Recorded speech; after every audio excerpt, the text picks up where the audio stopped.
विश्व का सबसे बड़ा 5वां महाद्वीप अंटार्कटिका, जिसे हम बर्फ का रेगिस्तान भी कहते हैं, जहां लगभग 2 किलोमीटर मोटी बर्फ की परत जमी हुई है।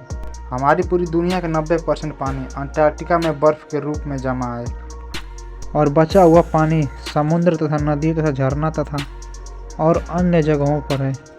अंटार्कटिका सभी महाद्वीपों में से सबसे ठंडा महाद्वीप है, जहां का औसतन तापमान -51 डिग्री सेल्सियस रहता है। पीने योग्य पानी का 98% भाग अंटार्कटिका में है। अंटार्कटिका के ग्लेशियर का पिघलना कोई आम बात नहीं है, लेकिन उसके पिघलने की स्पीड में वृद्धि हुई है।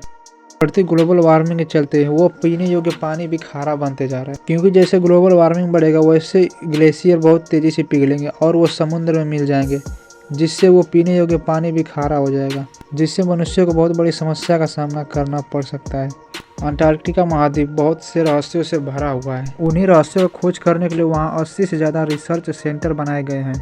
वहीं पे साइंटिस्ट अलग अलग प्रकार के रिसर्च करते रहते हैं।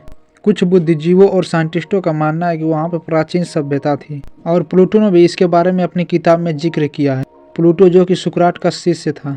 ऐसा करने के पीछे इनका एक रीज़न है, क्योंकि प्लेट टेक्टोनिक्स समय समय पर अपना स्थान चेंज करते रहते हैं। जैसा कि हमारे इंडिया का प्लेट टेक्टोनिक्स आकर एशिया महाद्वीप से जुड़ा, वैसे ही कुछ टेक्टोनिक्स अलग होते हैं। ऐसा कल्पना किया जाता है कि अंटार्कटिका, जो इस समय पृथ्वी के दक्षिणी गोलार्ध में है, वो पहले वहाँ नहीं था, जिससे वहाँ जीवन संभव था और वहाँ पेड़ पौधे भी थे। अंटार्कटिका महाद्वीप खिसक कर दक्षिण में आया तब वह बर्फीले रेगिस्तान में बदल गया, जहाँ मुख्य रूप से पेंगुइन और सील जैसे जीवे पाए जाते हैं। पेंगुइन जो कि अंटार्कटिका के दक्षिण क्षेत्र में अंटार्कटिका प्रायद्वीप में रहता है और उनका घर बर्फ ही है, और उनका भोजन मछलियाँ होती है, और सील का भोजन पेंगुइन होते हैं। अंटार्कटिका महाद्वीप के ग्लेशियर पिछले कुछ वर्षों से तेज़ी से पिघलने लगे हैं। इसका मेन कारण ग्लोबल वार्मिंग है।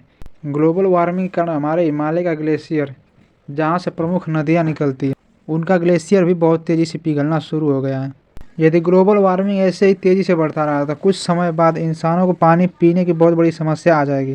कार्बन डाइऑक्साइड और मीथेन जैसी कुछ गैसें जो ग्लोबल वार्मिंग को बढ़ाने में अपना बहुत बड़ा योगदान देती है। ग्लोबल वार्मिंग को बढ़ने से रोकने के लिए हम कुछ छोटे छोटे कदम उठा सकते हैं, जैसे हम कम से कम प्रदूषण करें, ताकि हमें आगे चल कोई समस्या का सामना ना करना पड़े। तो आज के लिए बस इतना ही।